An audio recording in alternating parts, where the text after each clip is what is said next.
My name's Isaac, better known as Izzy the Bricky. This week, Drew and I started and almost finished this new extension. You guys watching the next instalment of Izzy the Bricky Weekly.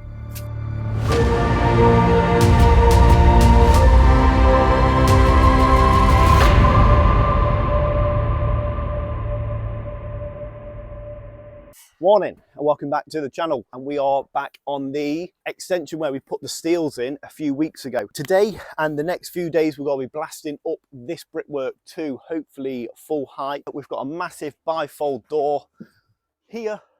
Now on this extension we're going to be using some reclaimed bricks, what we sourced from the original house. So when we did the knock through, there was another extension here as well, so when we took that down, we're going to clean up and reuse the bricks, or the client's already cleaned most of them up. So these are a selection of bricks we're going to be using. They are all different shapes, they are all different sizes.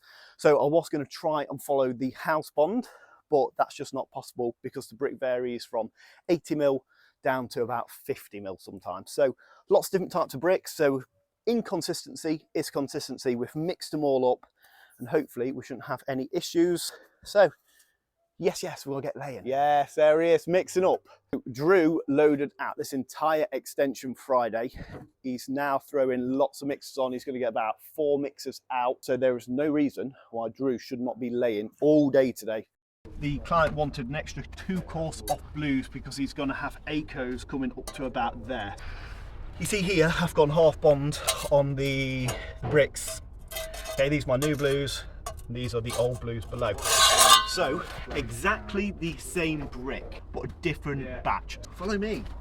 Corner here set half bond. I've ran the brickwork from that corner over there with work bond, and as you can see, we've easily lost our bond. And now we have a half in our wall. Okay, so I had this issue at my parents' extension, and I tried to fight it, so I ended up with really big perk joints because the bricks were a lot smaller than what I initially set out with. We're just going to not fight it and we're going to reverse the bond. Structurally, it doesn't matter because we have our DPC here. This brickwork and this brickwork isn't actually bonded because of this DPC detail. I've got a half in this corner, so it's just going to get shifted this way. Reverse this bond and then hopefully it shouldn't matter too much. However, when we run over with these bricks, we might end up having to reverse the bond once again. You can see how much bigger they are. I don't actually know what we're going to do, but we'll sort it. See that I've got tight joints. Got tight joint, obviously we've got weep hole and then tight again. I'm going to open up all these joints, I think, only for 2 courses, and then when we put these over the top, I should be able to work half bond, because otherwise, if I reverse the bond now and don't open up my joints, when I go over again, we'll be straight nick again. Hard to explain for those apprentices, but more experienced bricklayers will know. Let me do this and then we'll figure everything out. There she goes, that's the one.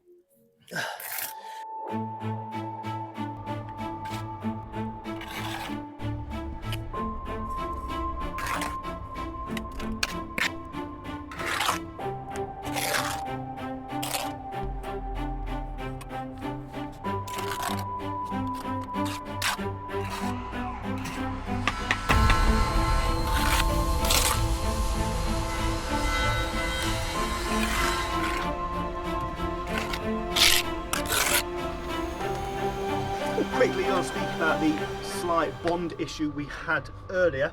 When we came over with these bricks, they are significantly bigger than the blues. Not only did we end up coming forward on bond here, you can see forward on bond, forward on bond, forward on bond. We also came forward on bond from this way because we ran it in together. So I was forward on bond here. We finally hit straight nick, but was able to lose an entire brick. So I put this to the client like I always do. Because they want us to use these big rustic bricks, it's just kind of the way it goes. Unforeseen circumstances.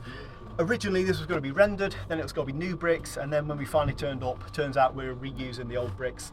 So you can't really predict these sort of things, you just got to work with what you got.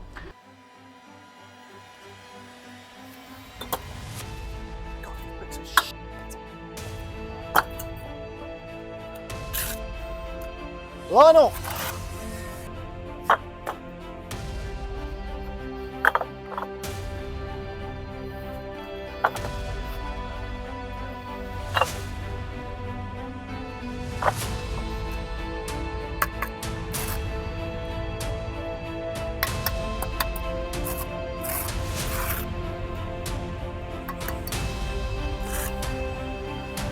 Sound. That's actually really well laid. And that is, well laid. Hold on. Slightly low there, slightly high there. You should just be able to get that by tapping that. Also, you need to break the habit of doing that. What bricklayer have you ever seen go like that? I know you're getting used to the line, but just don't do it. Line up.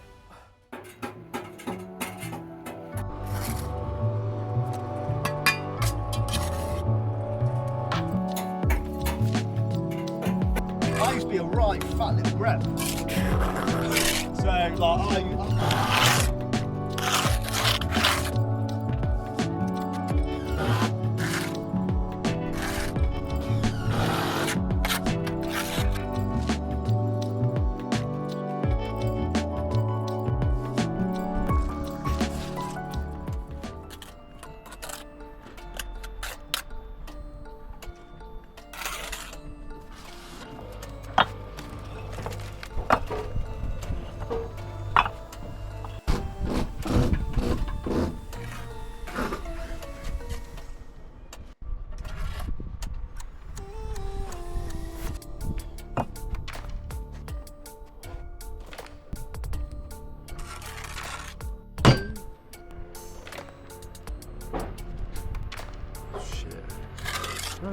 right.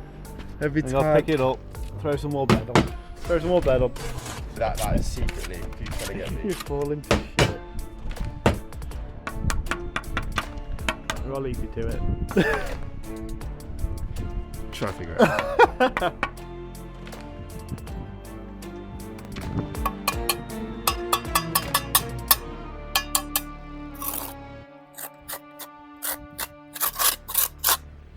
Morning.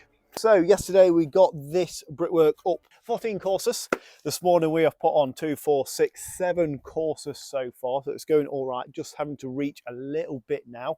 We have pretty much built up to our steel. We've got another 3 courses to go to our steel height. We've had to change our gauge. So I've crashed down the last 10 courses or so. So I'm just constantly measuring this gap here, just altering my gauge as we go. We're going to do a plumb cut here because we're not toothing in because the building inspector doesn't want it. And then we're going to tail out that corner and marry into this. Also, Drew's filling the trowel and he's getting them down. Sand.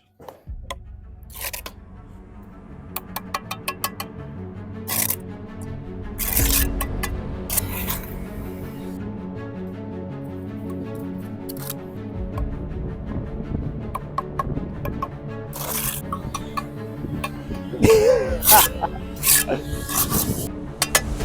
think I've done this before. Buzzing.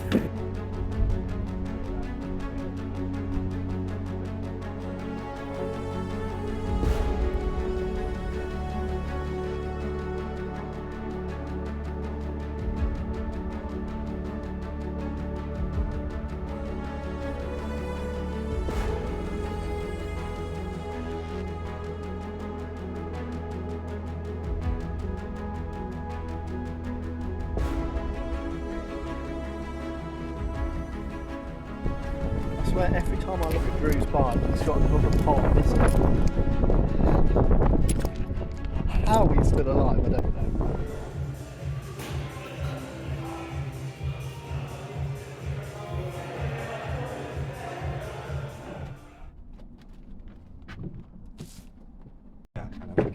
Get that cutted off, yeah.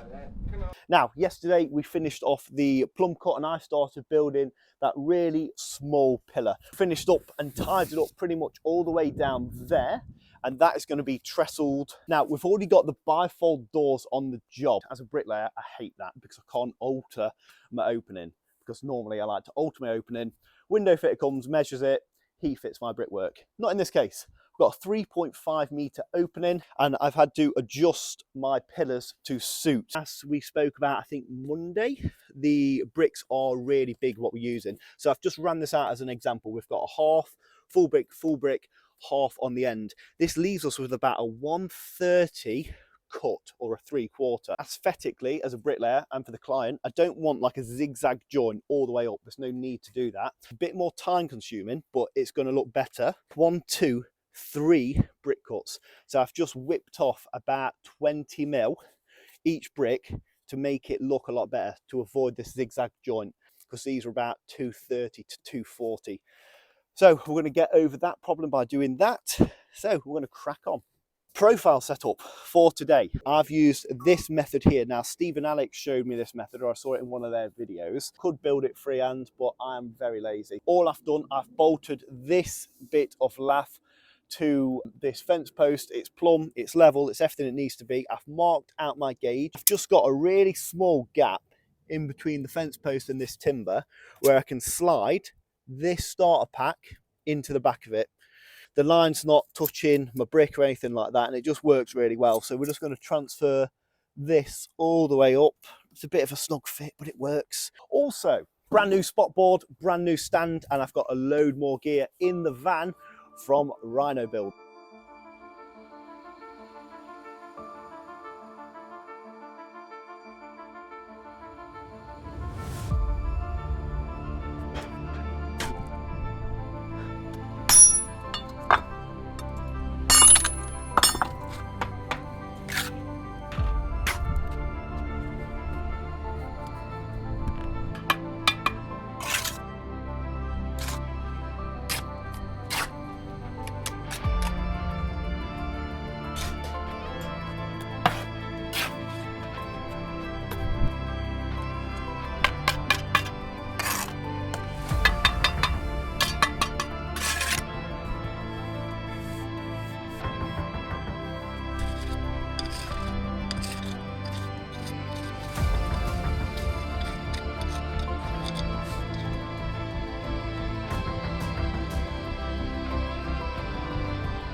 So we've just set up some trestles, no scaffold on this job, barely needs it. We've wrapped up this pillar here and it went really, really well. We've got a clapping strip to go on this fence panel, so you're not going to see that straight edge there. I've just set up my profile method again to tail out the last 3 courses and then build over this steel. Those of you with a sharp eye would have noticed that we have a closed cavity here. The other bricklayer did that, but I like to have a open cavity. So what we'll end up doing is doing a steel saw cut. Reasons why: it avoids cold spots and transfer of damp. We have finally hit our data mark. I crashed down a few courses and was able to get this under here lovely. You can see that the steel is slightly back from the brickwork. It's about 20 mil, which is pretty cool. These steels with the box section on the back often measure 280 overall. I have a 300 mil wall, as you can see. So what I like to do is I split the difference. I allow 10 mil on the face of the brickwork, 10 mil on the back of the blockwork, but because the steel's gone in first, they've just plumbed up off the back of the blockwork. So we've just got more of a gap over here, but that shouldn't be an issue at all. And what I like to do, I like to use the Joiners brand new CLS to just cover in compo. Me and Joiners get on really well, so that's why I like to do that.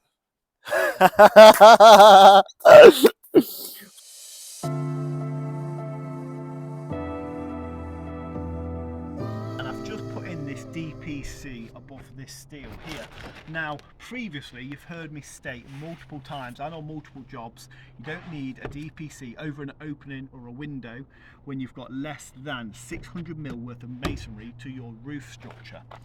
But even though I've said that, I actually can't find any literature stating it, but I know someone on here who's really knowledgeable, but I don't know who, has told me a few times about it, so I just kind of took it as gospel. Whether it's true, I don't know, but because I can't find any information on it online, I have put my tray in. So if you have told me that in the past, please let me know, and send me the documents just so I'm aware. So anyway, we've put our tray in, we've just ground out a really small joint. I'm going to compo this in at the moment. I'm just fixing it back with some screws to hold it, and then we are going to start blasting over this steel. He's good with that slate, isn't he?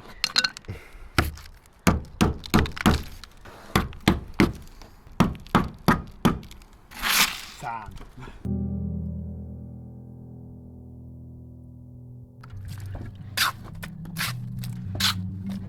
Down.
So we have built over the steel, we put our tray in. Well, our weep holes are in nice. Something about tray, which I do know, you're meant to allow a 2 to 3 mil overlap over your steel or lintel or something like that. Don't ask me why, but I do know that. Scott Neville will be happy about that. I'm going to hand this over to the joiner now. He can put his fascia and soffit on, cut all of our timbers to size. And tomorrow morning, we're going to start blasting down there. We've got a delivery of sand coming, hopefully, but if that doesn't turn up, we've got lots to crack on with. So right now, we're going to crack on for the rest of today, just tidying up, transferring everything down there, loading out and all that good stuff. So we'll catch you tomorrow morning. Morning, and welcome back to the job. Today, we are waiting for our sand and cement delivery to finish off these 8 courses. So in the meantime, what we are doing, we are setting up all of our ACOs and doing some groundwork. We had a water pipe replaced here. That's why this has been cut with a still saw. So what we're going to do, we're going to set the rest of these ACOs and then concrete up to this concrete level here. For those American watchers, you'll be happy to see that we are using some mesh just so everything is nice, strong and supported. And I've also thrown in some ties just to anchor the new concrete pathway into the old one slightly. Now, setting the ACOs, all I've done is just use a string line and a profile. That's my height here. So from there to there, that's my height. And I've just done the exact same thing down here. And then all we're going to do in a little while is we're going to tee into this existing drain. So lots of messing about, but nothing major. So we're going to crack on right now. Just a side note, because we're dealing with this mesh, it's quite sharp and we've had to cut loads of them. So they are quite sharp and pointy. So to protect my hands, I'm using these Ansel gloves. These ones are cut resistant, which is mental. This is actually quite a sharp saw. Cut resistant, which is really cool. Just to protect my hands while we're dealing with some sharp materials.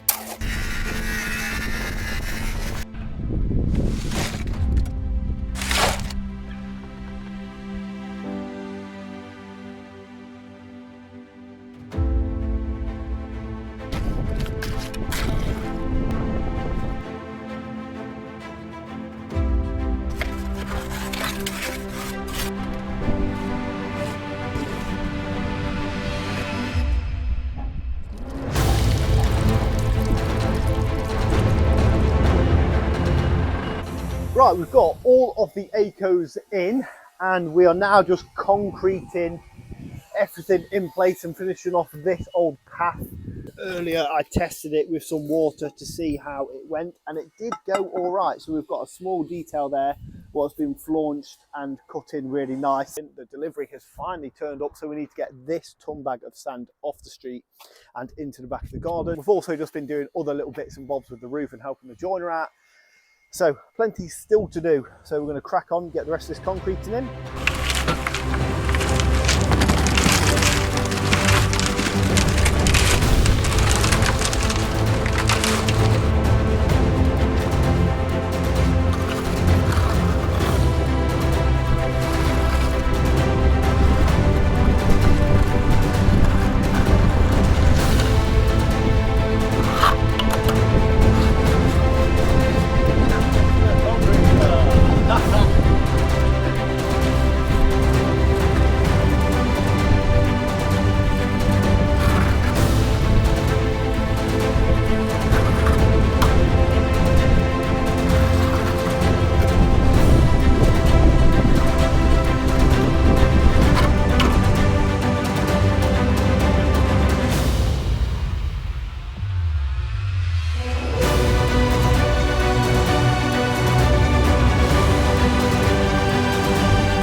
Friday morning and we're not at the job yet.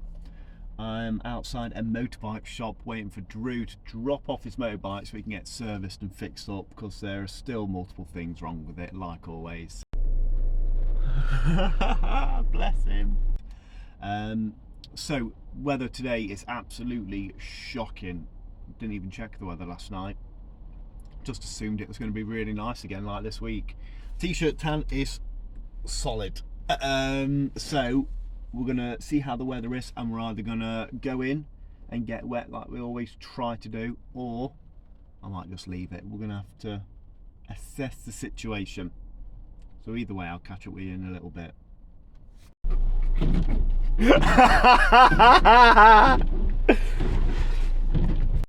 How's that? Oh my god, you're soaking. Hello. Bless you. I've got a coat. You got a coat on? Under my coat. This is my coat. Oh, what a joke. Look how clean it looks. I put the wrong address in.